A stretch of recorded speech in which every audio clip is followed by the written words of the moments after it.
জুলাই ঘোষণাপত্র অনুষ্ঠানে যোগ দিতে ৮ জোড়া বিশেষ ট্রেনে ঢাকায় আসছে ছাত্র জনতা।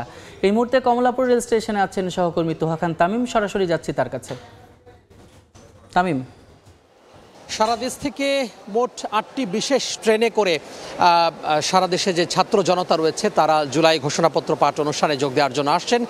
ইতিমধ্যে কমলাপুর রেল স্টেশনে ৩টি ট্রেন প্রবেশ করেছে।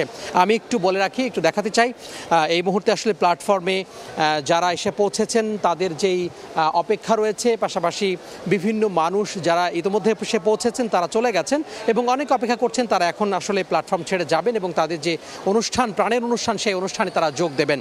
অর্থাৎ মানিক মে এভিনিউতে যেই অনুষ্ঠান মালা রয়েছে দিনব্যাপী, সেই অনুষ্ঠান মালায় তারা আসলে যোগ দেবেন এবং নতুন বাংলাদেশ গঠনে তাদের যে ভূমিকা, সেই ভূমিকা তারা পালন করতে চান এবং এই ইতিহাসে সাক্ষী হতে চান এই যে জুলাই ঘোষণাপত্র পাঠ অনুষ্ঠানে উপস্থিত হয়ে।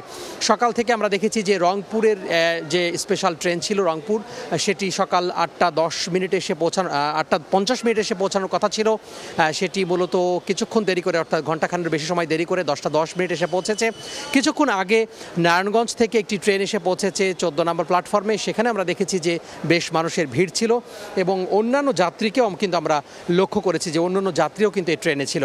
অর্থাৎ মুক্তিযুদ্ধ মন্ত্রণালয় থেকে 8টি ট্রেন ভাড়া করা হয়েছে, বিশেষ ট্রেন, যাতে করে সারা দেশ থেকে, বিশেষ করে রাজশাহী, রংপুর, খুলনা কিংবা চট্টগ্রাম, সিলেট, বিভিন্ন যে বিভাগ রয়েছে, দেশের বিভিন্ন প্রান্ত রয়েছে, তারা যেন আসতে পারে সেই ব্যবস্থা কিন্তু সরকারের পক্ষ থেকে করা হয়েছে এবং তারা ইতিমধ্যেই কমলাপুর রেল স্টেশনে এসে পৌঁছেছেন এবং তারা তাদের যেই উদ্দেশ্য, সেই গন্তব্য, সেই গন্তব্যের পানে তারা গেছেন এবং তারা বলছেন যে এই অনুষ্ঠানে যোগ দিয়ে তারা আসলে এই যে জুলাই ঘোষণাপত্র পাঠ অনুষ্ঠানে যে সাক্ষী, ঐতিহাসিক সাক্ষী, সেটি আসলে হতে চান এবং তাদের যে দাবি দেওয়া, অর্থাৎ রংপুরের মানুষ এসেছেন তাদের দাবি দেওয়া নিয়ে, বিভিন্ন জেলার যে দাবি, তারা যেন সেই ঘোষণাপত্রে পূরণ হয়, সেই আকাঙ্ক্ষা এবং সেই আশা নিয়ে কিন্তু তারা এখানে আসছেন এবং সেই অনুষ্ঠানে যোগ দেওয়ার জন্য আসছেন। তো আরও বেশ কিছু ট্রেন আসার রয়েছে, ইতিমধ্যে 3টি ট্রেন চলে এসেছে, হয়তো আরও 5টি ট্রেন আসবে এবং একইভাবে এই ট্রেনগুলো কিন্তু আবার ঢাকা থেকে ছেড়ে যাবে, যাদেরকে নিয়ে এসেছেন অংশগ্রহণকারী তাদেরকে নিয়ে আবার ঢাকা থেকে ছেড়ে যাবে। তো এই ছিল রাজধানী কমলাপুর রেল স্টেশন থেকে